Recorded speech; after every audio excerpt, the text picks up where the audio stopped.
Marcos 13, 14.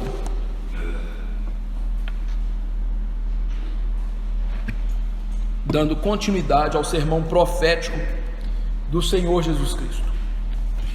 Marcos 13, 14. Eu lerei e peço aos irmãos que acompanhem com atenção. O Evangelho do Senhor segundo Marcos, capítulo 13, verso 14.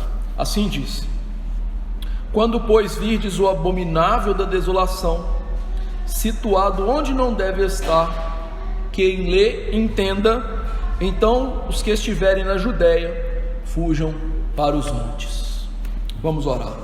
Nosso Deus, nós estamos diante da Tua palavra santa, perfeita, maravilhosa e confiável, e nós suplicamos a bênção do Teu Espírito Santo para que entendamos aquilo que o Senhor Jesus Cristo, ao citar a profecia de Daniel, quis ensinar aos discípulos e hoje também quer nos ensinar. Peço a Deus que o Senhor tire de nós todo o preconceito em relação àquilo que está escrito aqui.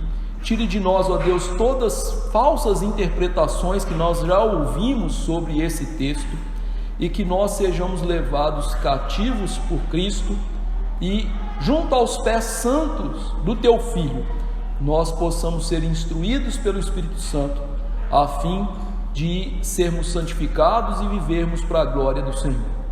Peço a Deus que, acima de todas estas coisas, o Senhor seja exaltado e glorificado por meio desse sermão. Em nome do Senhor Jesus Cristo eu lhe imploro estas coisas. Amém. Meus irmãos queridos, já há algumas semanas nós estamos meditando neste que é o sermão mais difícil do Senhor Jesus Cristo, e é chamado um sermão profético.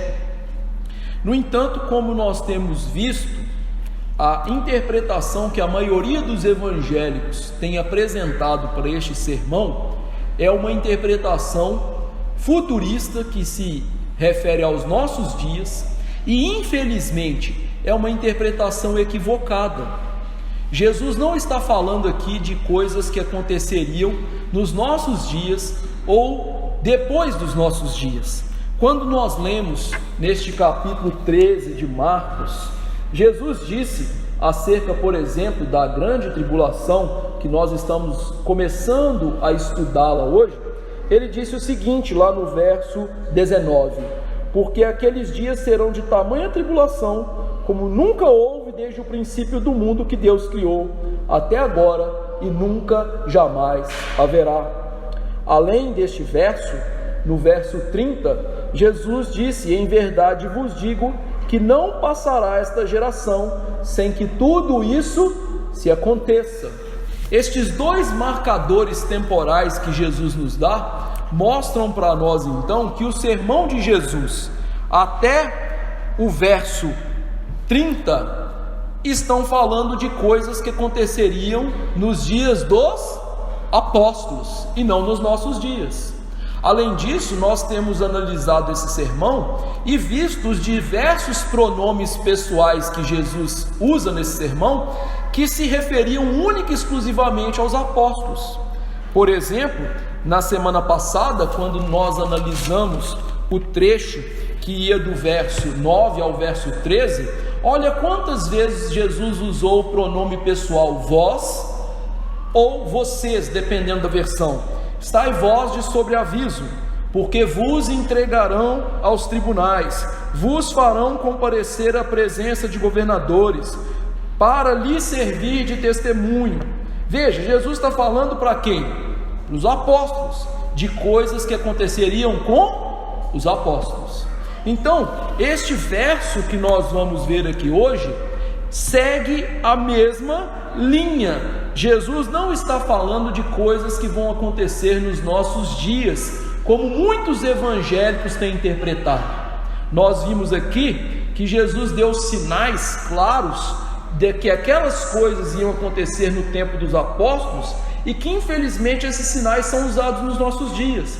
Nós vimos aqui, Jesus falou de guerras, terremotos e fomes, e hoje o povo vê, a África está passando fome, Jesus está voltando. Tem terremoto não sei aonde, Jesus está voltando. nós vimos que aqueles sinais eram sinais gerais que indicariam não a volta de Jesus, mas a destruição do templo e de Jerusalém. Depois Jesus falou de perseguições e da pregação por todas as nações. Mais uma vez, os evangélicos falam assim: Jesus não pode voltar se todas as nações da terra não ouvirem o evangelho. Enviemos missionários. Nós vimos aqui na semana passada que Jesus estava falando da pregação apostólica. Primeiro porque ele usa a palavra testemunho, que significa martírio, e tinha a ver com a necessidade daquelas pessoas que iriam morrer por Jesus serem testemunhas oculares da ressurreição de Jesus, o que nenhum de nós pode fazer, não é verdade? Alguém aqui já viu Jesus ressuscitado em carne e osso? E nem vai ver, porque ele está no céu. Então a pregação dos apóstolos seria uma pregação de testemunho. Além disso, seria em todas as nações do Império Romano, como nós vimos. A palavra usada por Mateus e Marcos indicam que a pregação que Jesus estava falando, que deveria acontecer antes do fim do templo de Jerusalém, era a pregação para o Império Romano. Nós lemos em Colossenses capítulo 1, versos 5 e 6, que Paulo diz: a pregação já aconteceu por todo o mundo, e é a mesma palavra, mostrando que aquilo já aconteceu. Hoje nós vamos ver um verso também que já aconteceu e que os benditos dos evangélicos falam: está vendo? Precisamos reconstruir o templo em Jerusalém. Está vendo? O templo tem que ser destruído para Jesus voltar. E nós vamos ver que não tem nada a ver, e que o que Jesus já falou aqui é que algo que já tinha acontecido no tempo dos apóstolos, mas que tem relevância espiritual para nós. Esse verso 14, o que Jesus queria ensinar para os apóstolos? Quando, pois, virdes o abominável da desolação, situado onde não deve estar, quem lê entenda, então os que estiverem na Judéia, fujam para os montes. O que Jesus quer ensinar aqui para eles? Que quando eles vissem Jerusalém sitiada pelos romanos, era o momento de salvar a sua vida, ou seja, fugir. Jesus está ensinando para os apóstolos exatamente isso. Quando Jerusalém, aquela grande cidade, estivesse sitiada pelo Império Romano, os exércitos de Tito Livio estivessem ali ao redor de Jerusalém, era o momento da igreja fugir. E eu vou provar isso para os irmãos. Em primeiro lugar, nós temos que definir essa expressão, abominável da desolação. O que significa essa expressão? Hoje há muitas conjecturas, as quais eu já citei, que dizem: Jesus está falando que para a sua volta nós temos que construir o templo, nós temos que de novo voltar a sacrificar no templo. Inclusive tem muitas igrejas evangélicas fazendo isso, né? Construindo o templo de Salomão e sacrificando. Mas, meus irmãos, nenhuma dessas conjecturas seria necessário se a gente soubesse ler Bíblia. Por quê?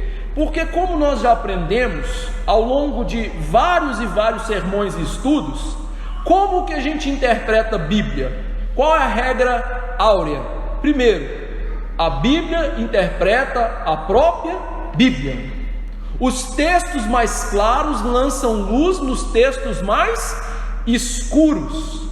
Curiosamente, esse sermão, ele foi registrado por Lucas. Lucas escreve para um público puramente gentílico, pessoas que não conheciam quem era Abraão, Isaac, Jacó, Daniel, ou seja, eles não tinham muita noção do Antigo Testamento.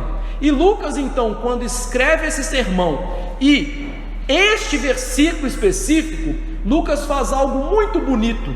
Ele interpreta para os seus ouvintes o que Jesus quis dizer com essa frase.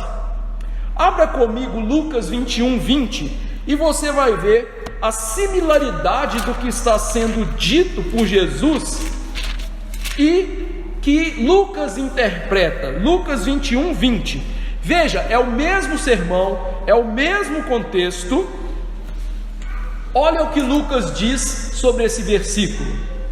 Lucas 21, 20 diz assim: quando, porém, virdes Jerusalém sitiada de exércitos, sabei que está próxima a devastação. A ordem, fuja para os montes, está no verso 21, olha o verso 21, então os que estiverem na Judéia, fujam para os montes. Então Lucas interpreta para a gente o que significa o abominável da desolação, que está num lugar que não deveria estar. O que é essa expressão?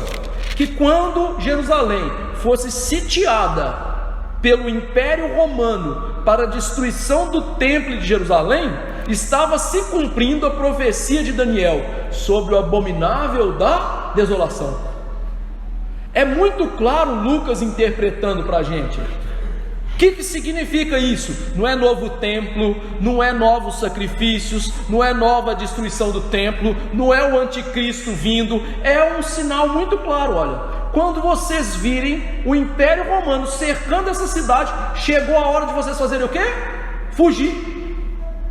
Por quê? O Império Romano, quando colocasse o seu exército ao redor de Jerusalém, o Império Romano iria usar uma estratégia militar muito conhecida do mundo antigo e que era cruel. Era o estado de sítio. O estado de sítio visava impedir que a cidade recebesse suprimentos e que as pessoas saíssem da cidade. Então, o que ia acontecer em Jerusalém? Pessoas iam ficar enclausuradas, iam começar a morrer de fome, de doenças, e quando elas começassem a morrer de fome, de doenças, com aqueles cadáveres ali dentro, junto com toda a parafernália do lado de fora, de guerra, impedindo que eles saíssem, a cidade inteira ia perecer, com fome, sede, doenças e inúmeras outras coisas que são típicas de um estado de sítio.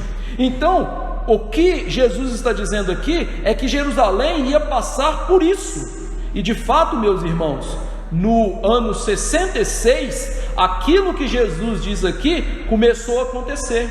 O historiador judeu que desertou dessa guerra e que se tornou um historiador da história judaica, chamado Flávio Joséfo, diz que no ano de 66 da nossa era, ou seja, ano Domini, o Império Romano cercou aquela cidade e passou a sitiar Jerusalém e destruiu Jerusalém. Agora, por que Jesus usa essa expressão? Nós já aprendemos o que ela significa. Por que Jesus usa essa expressão? Em primeiro lugar, Jesus usa uma palavra interessante, abominável, para denominar os exércitos romanos.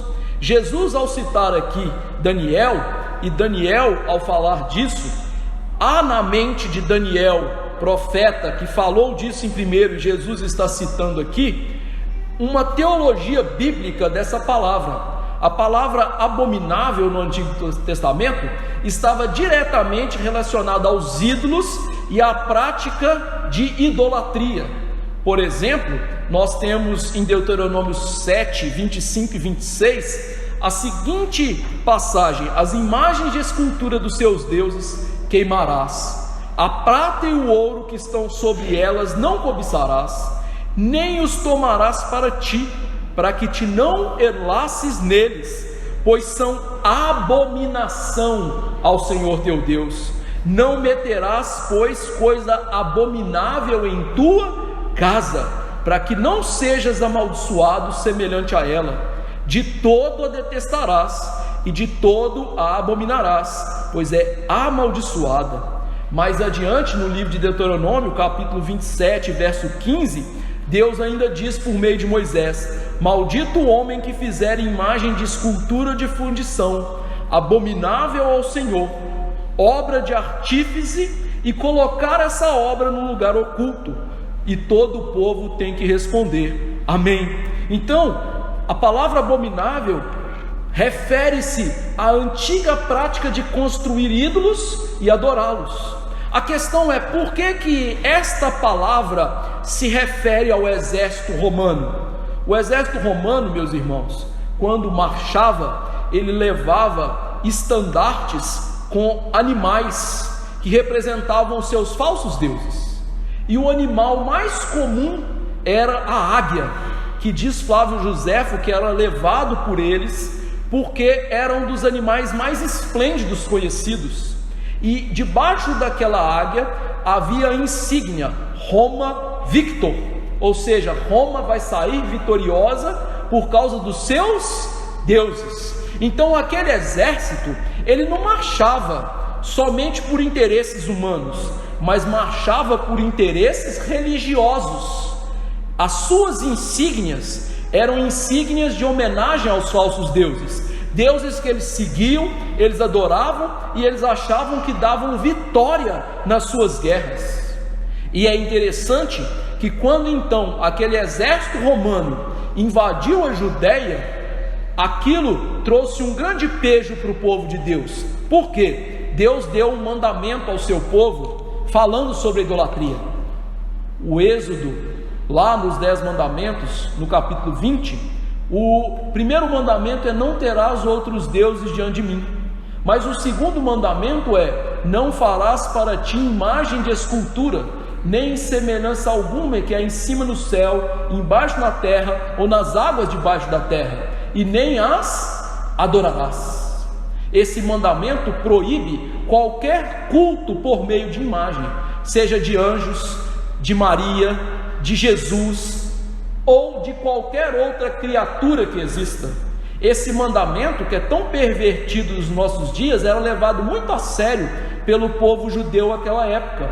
Então, quando Roma pisou ali com aquelas insígnias, com os seus falsos deuses, eles estavam profanando aquele lugar e afrontando o povo judeu, porque eles estavam quebrando diretamente o segundo mandamento. Em terceiro lugar, por que Jesus usa a palavra desoladora? Essa adjetivação, abominável, desolador. A palavra desolador aqui se refere ao exército romano e a sua prática de destruir coisas. O exército romano, meus irmãos, não era um exército qualquer, era um exército peculiar. Até aquele momento, o melhor exército que existiu no mundo antigo. E nós podemos lembrar, por exemplo, a título de ilustração, de uma guerra romana contra a nação de Cartago. Essa guerra, lá na história que a gente estuda na nossa escola, é chamada de guerras púnicas. Os romanos odiavam tanto Cartago que depois de vencer, eles ficaram naquela cidade por muitos e muitos anos para fazer uma única coisa: destruir a cidade e aterrar a cidade, desolar a cidade, de tal maneira que ela nunca voltasse a existir e aquele povo nunca voltasse na história da humanidade. Quando Jesus usa essa adjetivação desolador ou desoladora, Jesus está aqui se referindo a essa prática dos romanos e aquilo que os romanos iriam fazer com os judeus. A guerra judaica, que se iniciou no ano 66, iria terminar no ano 73, durando 7 anos. Durante 3 anos e meio, os romanos demorariam para invadir a cidade, queimar a cidade, destruir todas as coisas da cidade, e nos outros anos seguintes, os romanos iam perseguir os judeus pela Judéia e circunvizinhança até dizimar os judeus. E veja só, o historiador Flávio Joséfo, além dos historiadores romanos Tácito, entre outros, dizem que Tito Livio, o general, assolou, desolou aquela cidade. Para a invasão, ele fez uma série de aterramentos ao longo da cidade e boa parte de Jerusalém já foi colocada debaixo de terra. Depois que ele entrou pelos muros, que eram grandes, fortificados, e matou as pessoas lá dentro e queimou o templo e destruiu todas aquelas edificações, eles colocaram terra dentro da cidade de Jerusalém. Sabe o que isso significa? Que a Jerusalém dos dias de Jesus está a metros debaixo de terra. Você sabia disso? Não sabia? Pois é. Sabe quem que reconstruiu Jerusalém? Helena, mãe de Constantino, no 4º século, o primeiro imperador cristão. E ela, que era uma idólatra, e ele, que também não era um cristão verdadeiro, eles construíram aquela cidade para forçar peregrinações religiosas, e aqueles lugares que a gente hoje conhece, Igreja do Santo Sepulcro e coisas do tipo, foram construídas e nomeados nesse século. Então esses pastores, padres e pessoal que fica falando assim, vamos lá em Jerusalém pisar onde Jesus pisou, estão mentindo para vocês.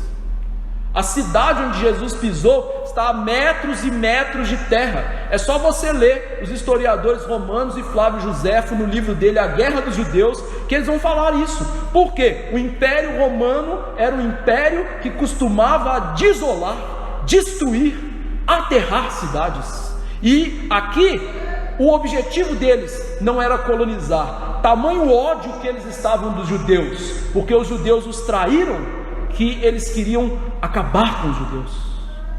Por isso, abominável, desolador. Marcos aqui usa uma expressão interessante, falando que esse abominável, desolador estaria num lugar onde não deveria estar. Lá no relato de Mateus, no capítulo 24, Mateus usa a expressão santo lugar. Essas duas expressões se referem à cidade de Jerusalém. Em Isaías 52:1 diz o seguinte: desperta, desperta, reveste da tua fortaleza, ó Sião, veste das tuas roupagens formosas, ó Jerusalém, cidade santa, porque não mais entrará em ti nem circunciso, nem imundo. O profeta Isaías, e como nós lemos na nossa liturgia, Daniel, que também se chama Jerusalém de santa cidade, estes profetas falam de um costume judaico de achar que Jerusalém era uma cidade santa por si só. Então veja, quando nós colocamos isso em vista, e Jesus mandando os apóstolos fugirem, nós temos que entender o que? Quando Jesus dá essa ordem, os apóstolos ainda eram apegados a Jerusalém. Vocês lembram o que motivou esse sermão? Os apóstolos olharam para as construções do templo e disseram assim para Jesus: que pedras, que construções. E Jesus disse para eles: não vai ficar pedra sobre pedra que não seja derribada. Os apóstolos, típicos judeus, amavam Jerusalém, amavam o templo, consideravam aquele lugar especial, santo, separado. E veja, ao fazerem isso, eles estavam mostrando apego àquele lugar. E meus irmãos, é por isso que no começo do evangelho ser pregado, Deus teve que mandar perseguição para que o povo saísse de Jerusalém, do templo, lá através de Paulo, em Atos capítulo 8, porque aqueles judeus que eram então convertidos ao cristianismo, eles ainda estavam tão enraizados no judaísmo, que eles eram apegados a Jerusalém e ao templo. Por isso Jesus dá esse alerta aqui: ó, sai correndo daí, não fica apegado a essas pedras, a essas construções não, isso vai vir abaixo. Em quinto lugar, sobre essa expressão, Jesus está fazendo algo muito bonito aqui para os apóstolos. Ele está citando a Bíblia e interpretando a Bíblia. Jesus nos mostra que esse sinal que haveria de fuga havia sido profetizado pelo profeta Daniel mais de 500 anos antes. A vinda dos romanos para destruir o templo é o cumprimento de duas profecias de Daniel. Aquele homem que era fiel a Deus e que estava lá no Império Babilônico e era um dos governantes da Babilônia, lá no capítulo 9, ele recebe uma profecia que o Senhor mostra para ele que o templo seria destruído, que o templo seria assolado e a cidade de Jerusalém também seria destruída ao fim de 70 semanas, como nós lemos aqui no capítulo 9 de Daniel. O capítulo 9, versos 26 e 27 de Daniel, diz assim: depois de 62 semanas será morto ungido, e já não estará, e o povo de um príncipe que há de vir destruirá a cidade e o santuário, e o seu fim será num dilúvio, não um dilúvio literal, literal, mas um dilúvio no sentido de destruição, de uma enxurrada de pessoas que viriam, e até o fim haverá guerra, desolações determinadas. Veja, Daniel recebe essa revelação de Deus falando exatamente desse tempo. Ele diz: um ungido virá e o ungido será morto. Quem é o ungido de Deus? Eu te garanto que não é nenhum de vocês. O ungido é Cristo. A palavra ungido é a palavra Cristo, Messias. O ungido será morto e já não estará. Jesus morreu e ressuscitou, ele foi para onde? No céu. Depois disso, um povo de um príncipe virá e vai destruir a cidade e o santuário. Veja, aquele homem está falando com precisão de eventos que aconteceriam mais de 500 anos antes, mostrando: Jesus vai vir, Jesus vai morrer, Jesus vai ressuscitar, Jesus vai para o céu, e Jerusalém e o templo vão ser destruídos. Qual que é a dificuldade de ler isso? Isso se cumpre ali. O príncipe que ele está falando é Nero, que no meio da guerra morre e é substituído por Vespasiano, e o seu filho Tito Lívio é então o destruidor da cidade. Além disso, Daniel recebeu outra revelação falando desse evento. Daniel 12:11. Depois do tempo em que o sacrifício for tirado e posta a abominação desoladora, haverá ainda 1290 dias. Esses 1290 dias eram exatamente os 3 anos e meio que faltaria para a guerra judaico-romana acabar. Ele está falando deste evento. Ele não está falando de um anticristo futuro, não está falando para a gente dos nossos dias. Ele está falando exatamente com precisão do que aconteceu naqueles dias. 3 anos e meio, o Império Romano vai destruir o templo e a cidade. 3 anos e meio, o Império Romano vai terminar de destruir o resto. Quer mais precisão do que isso? Nem um relógio suíço. Olha só, não precisa de criar conjecturas, né? Não precisa de inventar o que está claro na Bíblia. Além disso, quando Daniel fala isso, nós temos que entender que o capítulo 7 está óbvio antes do capítulo 9 e do capítulo 12. O capítulo 7 descreve aquele reino que vai destruir o templo e Jerusalém. Lá no capítulo 7, Daniel vê um animal com dentes de ferro, unhas escabrosas, e que aquele animal tinha 10 reis. Ora, o Império Romano tinha quantas províncias? 10. Com quantos governadores? 10. Ele falou que haveria 3 reis que seriam substituídos: Nero, Otto, Galba. Logo em seguida veio quem? Vespasiano, que destruiu a cidade. A gente não precisa de inventar, é só ler a Bíblia direito. Aquele império que Daniel citou em Daniel 7 é aquilo que Jesus está falando aqui. Por isso que é interessante que ele fala que aquele animal, que era o Império Romano, era também algo que João descreve lá em Apocalipse 13, que nós costumeiramente chamamos de a besta, que morre uma e é substituída, falando de Nero, que morreria no meio da guerra e que Vespasiano iria substituí-lo. Meus irmãos, eu vou falar um negócio para vocês aqui que vai chocar vocês. Vocês estão esperando o Apocalipse acontecer. Ele já aconteceu. Do capítulo 1 ao 19 de Apocalipse já aconteceu tudo. Porque João, que não escreveu esse sermão aqui no seu evangelho, ele escreveu o Apocalipse, esse mesmo sermão. O Apocalipse não é sobre o fim do mundo. O Apocalipse é sobre o fim da antiga aliança. Tanto que o centro de Apocalipse é Apocalipse 4 e 5, em que se vê um livro escrito por dentro e por fora e selado, que está sendo citado Ezequiel, quando Ezequiel fala que Deus iria separar-se do povo judeu, e ele usa exatamente um livro escrito por dentro e por fora e selado, que ninguém podia abrir. Quem podia abrir? O Messias, queria separar os judeus da sua igreja. Nossa, então nós estamos esperando essas coisas todas. E Apocalipse, então, do capítulo 6 até o capítulo 19, nós temos as pragas que são lançadas sobre os judeus, as quais nós já lemos aqui: guerras, fomes, terremotos, homens que queriam morrer e não morriam, que estavam presos dentro da cidade. Olha só, por isso Jesus manda fazer o quê? Em sexto lugar, ler e entender.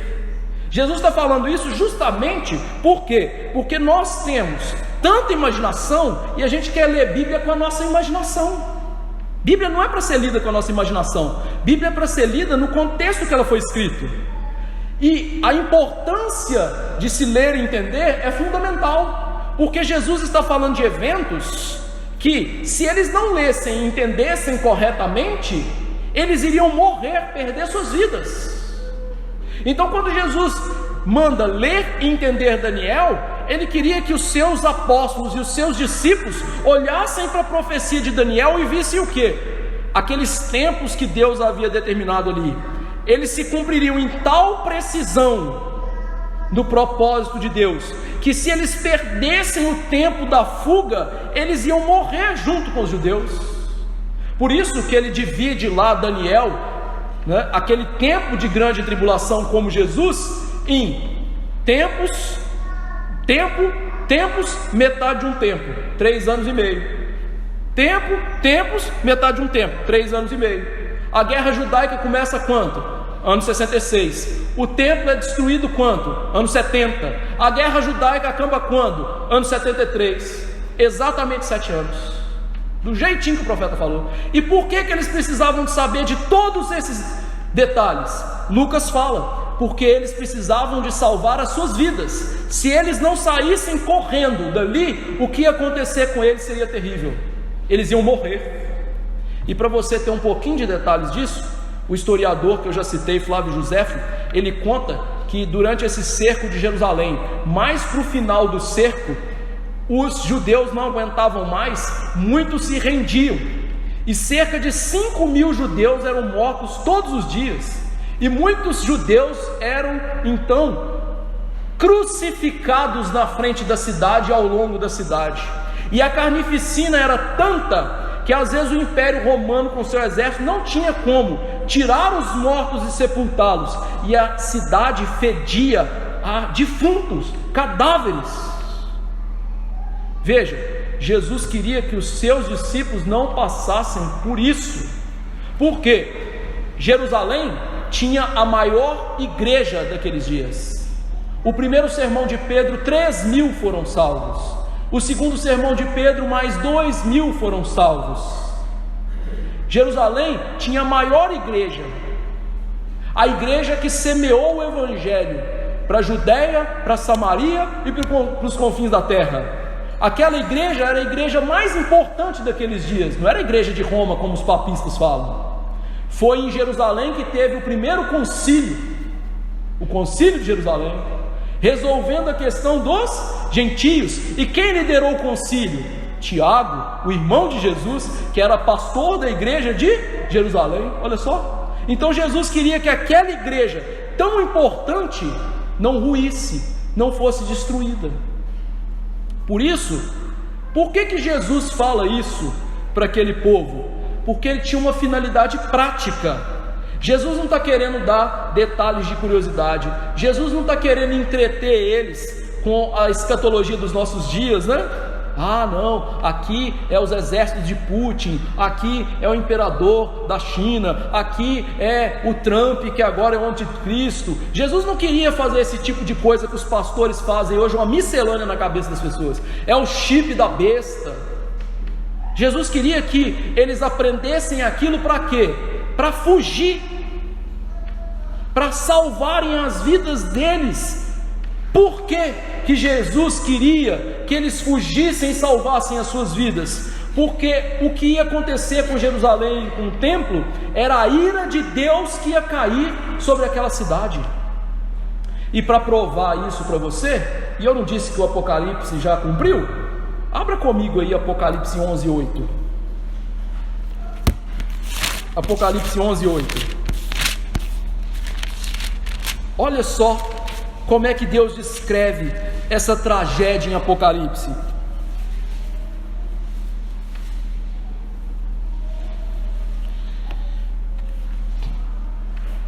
Então, verso 7: quando tiverem concluído o testemunho que deve dar, a besta que surge do abismo, olha aí, o imperador, pelejará contra elas e as vencerá e matará, e o seu cadáver ficará estirado na praça da cidade grande, que espiritualmente se chama Sodoma e Egito. Que cidade que é essa? Roma? Não. Onde também o seu Senhor foi crucificado. Jesus foi crucificado aonde? Jerusalém. No capítulo 14, João vê o que? A destruição da Babilônia, que é outro nome que se refere então a Jerusalém dos dias de Jesus. Ou seja, quando a gente vai lendo esses textos, né, Apocalipse 14, 8, seguiu-se outro anjo dizendo: caiu a grande Babilônia, que tem dado a beber a todas as nações da terra, do vinho da fúria da sua prostituição. Quando nós lemos esses textos, a gente vê o quê? Qual era o sentimento de Deus para com os judeus da geração de Jesus? Ira. E se você não está satisfeito ainda, Mateus 23, Jesus, antes do sermão profético, ele diz assim: enchei vós a medida de vossos pais, para que sobre vós recaia todo o sangue justo derramado sobre a terra, desde o sangue do justo Abel até o sangue de Zacarias, filho de Baraquias, a quem matastes entre o santuário e o altar. Em verdade vos digo que todas essas coisas hão de acontecer sobre a presente geração. A mesma expressão que ele usa no sermão profético.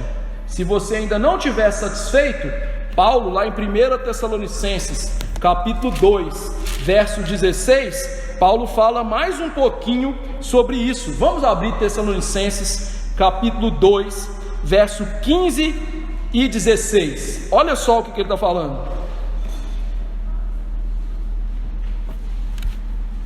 Ele não está falando do futuro, ele está falando dos dias dele. 1 Tessalonicenses 2, 15 e 16.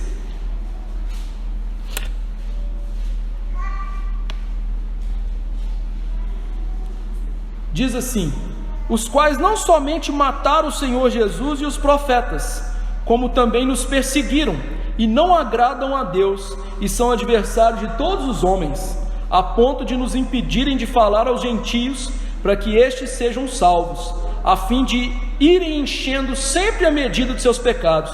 A ira, porém, sobreveio contra eles definitivamente. Paulo está falando daquela geração judaica que matou Jesus, perseguiu os apóstolos, e que a ira de Deus estava sobre aquelas pessoas, e que a ira de Deus iria cair sobre essas pessoas. Então, quando Jesus disse: vocês estão vendo isso?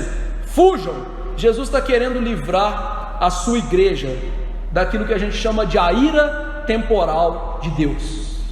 O que significa isso? Quando nós olhamos para as Escrituras, nós vemos dois tipos de punição de pecados: a punição temporal dos pecados, que é a ira temporária de Deus. Eu vou fazer uma ilustração simples para vocês aqui. Se eu chegar ali fora e eu der um soco num policial, qual o mandamento que eu vou quebrar? 5º, honra teu pai e tua mãe. O que vai acontecer comigo? O policial vai me dar um abraço e falar assim: amigão, obrigado por me bater? Não, ele vai me dar uma sova, não é? Vai me colocar no camburão, vai levar para a delegacia, eu vou ser preso. Lá dentro eu vou apanhar e por aí vai, não é? O que é isso? Punição temporária dos meus pecados. Agora há outro tipo: a punição final dos pecados, a ira final de Deus, em que Deus pune o pecado de todo ser humano que não crê em Jesus, que não confessa os seus pecados e deixa, e que o fim da sua vida é aquilo que o Senhor Jesus ensina a João: é o lago de fogo e enxofre, que costumeiramente nós chamamos de inferno. A ira de Deus estava sobre os judeus daquela época, então os pecados deles iam ser punidos naquela época, punição temporária. A igreja merecia aquela punição? Não. A igreja perseguiu Jesus? Não. A igreja matou Jesus? Não. A igreja estava perseguindo os pregadores? Não. Então Jesus não queria que a punição que cairia sobre os judeus caísse também sobre a igreja. Então fujam, saiam daí. Vocês não precisam passar por isso. E é isso que Jesus está falando aqui. Agora, eu não disse que existe uma punição final para os nossos pecados? Sobre ela, Jesus fala em outro lugar. Como que Jesus nos livra dessa punição final pelos nossos pecados? Pela nossa fé e arrependimento. Todo aquele que invocar o nome do Senhor será salvo. Jesus não nos livra da punição temporária do pecado. Se o pastor fizer o que ele falou de dar um tapa ou um soco no policial, ele vai ser preso. Mas Jesus nos livra da punição final dos nossos pecados. Graças a Deus por isso. Agora, se esse texto já aconteceu, como é que a gente pode viver esse texto? Como é que a gente aplica esse texto nas nossas vidas? A primeira aplicação e mais óbvia é acerca da palavra de Deus. Queridos irmãos, a palavra de Deus é inerrante, ela sempre se cumpre.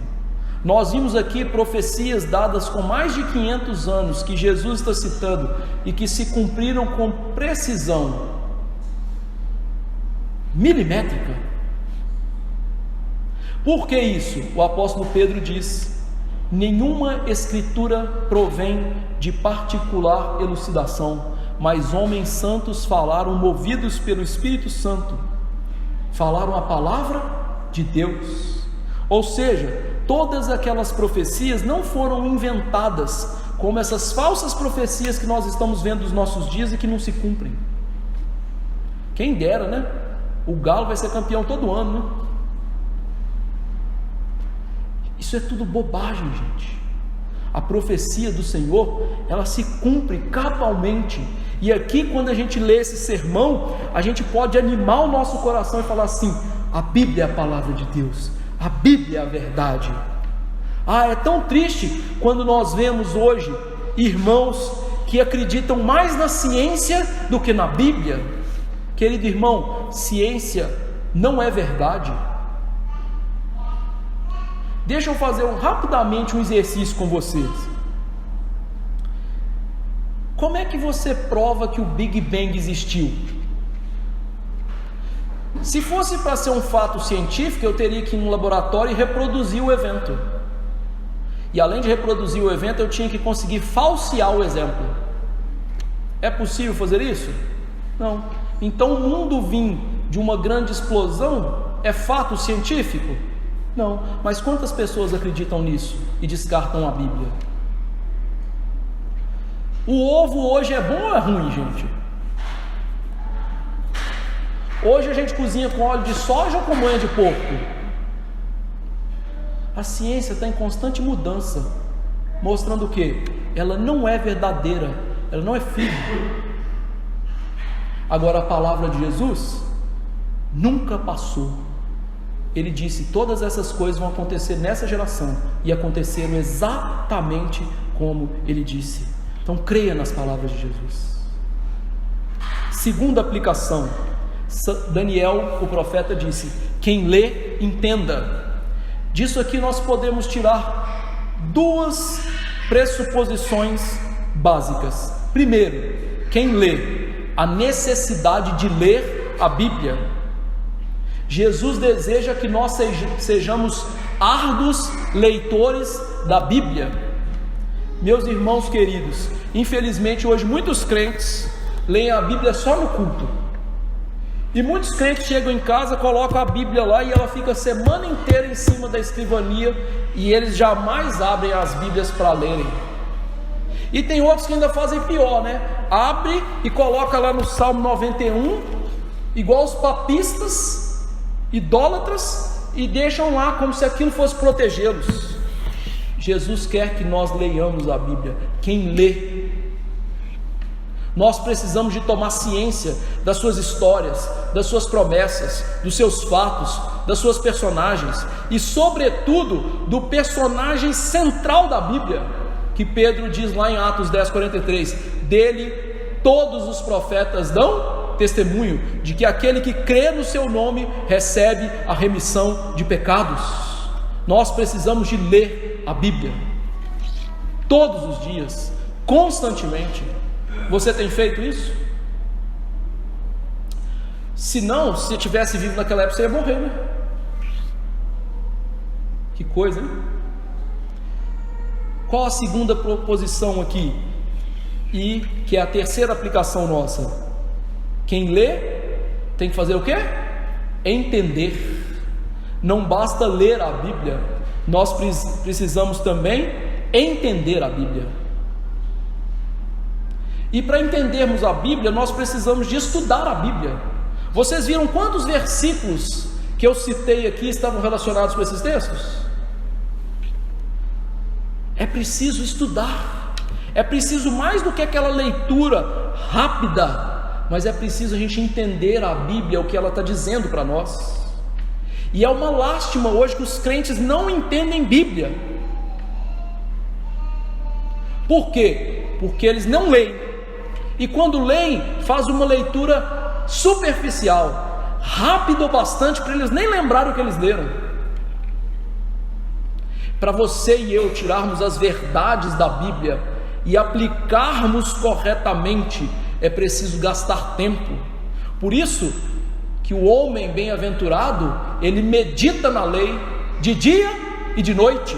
Meditar significa ruminar. Já viu como uma vaquinha come? Ela mastiga, aquilo vai para o estômago, volta na boca, ela mastiga. Bíblia é para ser estudado. Por isso a gente precisa de bons livros, bons comentários, Bíblias com comentários fiéis, para a gente aprender. É preciso investir tempo nas Escrituras. E aí você vai entender e conhecer o Jesus da Bíblia. Por exemplo, onde Jesus aparece no livro de Gênesis? Você já meditou no livro de Gênesis para ver isso? Lá no capítulo 1, verso 1, criou Deus os céus e a terra. Jesus lê João capítulo 1, que ele era o verbo estava com Deus e tudo que foi feito por intermédio dele. Então no primeiro versículo da Bíblia você já lê sobre Jesus. Façamos o homem a nossa imagem e semelhança. Façamos quem? Deus o Pai, o Filho e o Espírito Santo. Caiu o homem, vou mandar um descendente que vai esmagar a cabeça da serpente, que não é o crente pentecostal, é Jesus. O único que pode esmagar a cabeça da serpente é Jesus. Isso é ler a Bíblia. E em livro por livro você pode conhecer Jesus. Mas por que não faz? Porque não lê. E quando lê, não estuda. Quarta aplicação. Qual era a finalidade de Jesus na vida daquelas pessoas? Ler, entender, para livrar a vida delas. Interessante que Paulo, ao escrever a Timóteo, diz que a palavra de Deus é inspirada e ela pode nos tornar sábios, não só para praticar as boas obras, mas ela pode nos tornar sábios para a salvação da nossa alma. Então o propósito da gente ler a Bíblia é encontrar Jesus para a salvação das nossas almas. É encontrar que nós somos pecadores, que nós precisamos urgentemente de Jesus, que nós não podemos nos salvar. Paulo disse isso: ninguém será justificado diante de Deus pelas obras da lei. A lei traz pleno conhecimento do pecado. Então nós precisamos de ler a Bíblia para entender o que? Nenhum ser humano pode se salvar. Nós só podemos encontrar Deus e ir para o céu através de Jesus Cristo. Por isso que ele diz: eu sou o único caminho. Eu não posso chegar a Jesus por meio do Papa, não. Eu não posso chegar por meio de Maria, não. Ele diz: eu sou o único caminho, não tem outro. Isso é uma coisa simples do português. Eu sou o único. O único significa que não existe outro. Então o único caminho é quem? Jesus. E é isso que a gente precisa de encontrar nas Escrituras. Quinta aplicação: Deus julgou o antigo povo dele, Israel. O juízo começou com a casa de Deus. Isso significa o quê? Deus vai começar o juízo pela sua igreja. A questão é: quando Deus julgar a sua igreja, nós seremos condenados? Se você é um verdadeiro crente, se você crê em Jesus de todo o seu coração, se você confessou os seus pecados e deixou, e vive de acordo com o que Jesus disse, o juízo pode começar com a igreja, mas você não será condenado, porque Deus já lançou o juízo em Cristo Jesus naquela cruz do Calvário. Agora, para isso é preciso nos preparar. A sexta aplicação, então, como nós vamos ver, Jesus disse que o dia da sua vinda seria como ladrão, e Ele manda então estarmos o quê? Vigilantes, preparados. Jesus contou uma parábola muito bonita sobre isso, sobre 10 virgens, 5 que se prepararam para esperar o noivo e encheram a sua botija de azeite. Obviamente ele falando da vida dominada pelo Espírito Santo, e de virgens que eram nécias, que não se prepararam para a vinda do noivo. Você está se preparando para a vinda de Jesus? Como você se prepara para a vinda de Jesus? Com uma vida cheia do Espírito Santo, obedecendo a palavra de Jesus, para que naquele dia você não seja surpreendido. Jesus disse sobre o julgamento final, que muitos vão chegar a Ele e dirão: Senhor, Senhor, e Ele vai dizer: apartai-vos de mim, eu não vos conheço. Sétima aplicação. Vejamos então que o livramento do juízo se dará para aqueles que creem na palavra. O crente demonstra sua fé conhecendo a palavra e depositando sua confiança em Cristo por meio da obediência da palavra. Se nós cremos em Jesus, que Ele é o Filho de Deus e que Ele é o nosso Salvador, nós lemos a Bíblia como palavra dele e vivemos pela fé, observando aquilo que Jesus disse na sua palavra. Lá em João 14, 21, Jesus disse: aquele que me ama é aquele que tem os meus mandamentos e guarda. Aquele que tem os meus mandamentos e guarda. Ou seja, o verdadeiro crente, ele está livre do juízo porque ele lê Bíblia, ele ama a Bíblia e ele pratica a Bíblia, e ele mostra isso através de uma vida dedicada a Jesus, santificada. Se aqueles que lessem Daniel iam ficar livres da destruição do templo de Jerusalém, aqueles que leem, amam a Bíblia, amam Jesus da Bíblia e praticam a Bíblia, vão ficar livres do juízo eterno.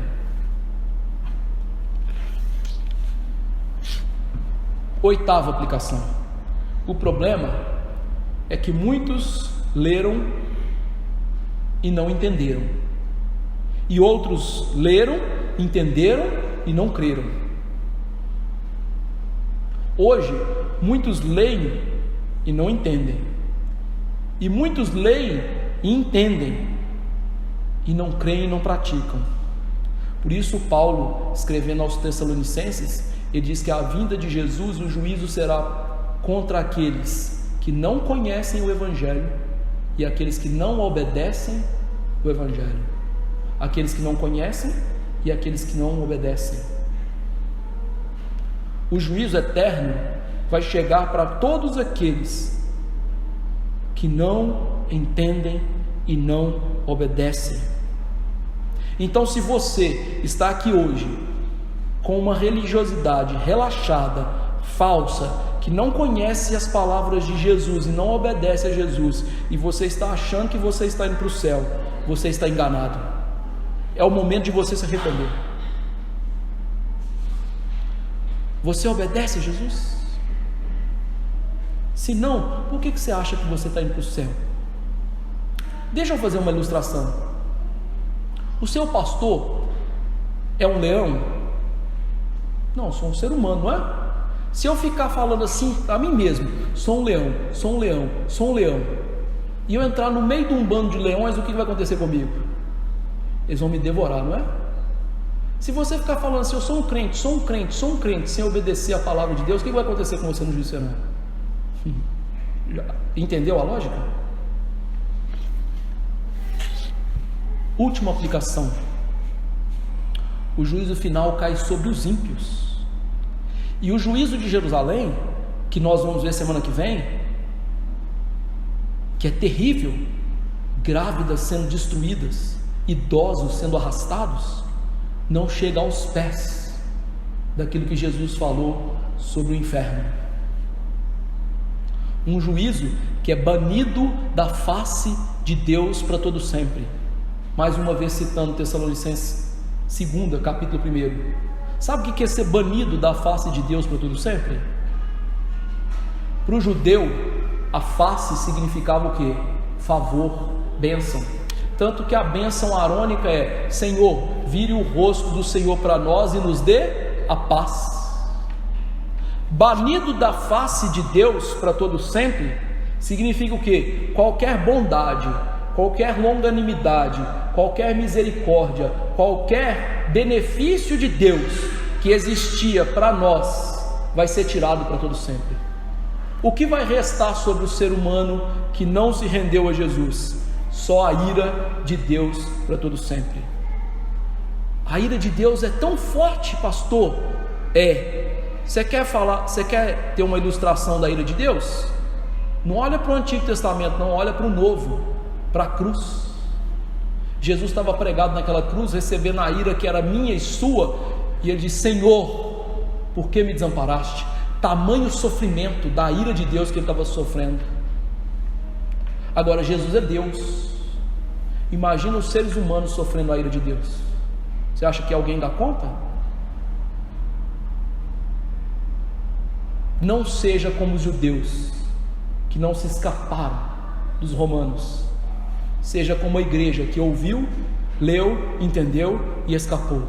Escape do juízo, crendo em Jesus Cristo e arrependendo dos seus pecados. Que Deus nos dê essa graça. Vamos nos colocar de pé e orar, encerrando o culto nessa noite. Senhor nosso, Pai bendito, eu lhe agradeço por esse sermão em que as palavras de Daniel, citadas por Jesus, se cumpriram ipsis literis, mostrando para nós quão preciosa, rica é a tua palavra. Ó Senhor Deus, tira de nós a incredulidade em relação à tua palavra, e que nós creiamos de verdade que a Bíblia é a palavra de Deus, é a única palavra do Senhor, e que nós creiamos no Jesus da Bíblia, que nós venhamos a confiar no teu Filho como único e suficiente Salvador das nossas vidas.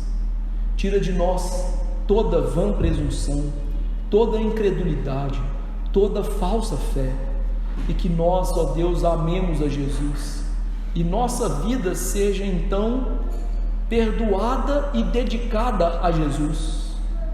Eu lhe imploro, ó Deus, que o Senhor nos dê amor às Escrituras, que o Senhor nos dê uma vida de leitura das Escrituras, que o Senhor nos dê uma vida de meditação nas Escrituras, para que todos os dias, ao ler a Escritura, nós encontremos Jesus, o nosso Salvador, o nosso noivo, aquele que nos edifica. Senhor Deus, tenha misericórdia de nós, que o Senhor nos ajude a sermos fiéis, a arrepender, que o Senhor nos ajude, ó Deus, a entender a Escritura e a vida que o Senhor quer para nós na Escritura, que nós não sejamos rebeldes como aqueles judeus que negaram Jesus pelas suas práticas e palavras, que nós sejamos humildes para acatar tudo aquilo que Jesus manda na nossa vida, e que ao viver assim, nós demonstremos verdadeira fé no Senhor e Salvador, e que nós então estejamos seguros que o juízo final não cairá sobre nós. Senhor, leva a tua igreja a conhecer a palavra nos nossos dias. Pastores, presbíteros, diáconos, membros têm conhecido muito pouco a Bíblia, Senhor. As pessoas hoje são ignorantes quanto às Escrituras. Tenha misericórdia de nós, nos leve a amar a Bíblia e, como disse Isaías, a lei é o testemunho. Se não fizerem isso, jamais verão a alva. Que nós possamos ir à lei e ao testemunho, e que a igreja seja pautada na Bíblia e não na ideia de homens pecadores, mas na Bíblia. Por favor, nos dê essa graça, e que o Senhor, ó Deus, avive a tua obra nos nossos dias, em nome do Senhor Jesus, amém.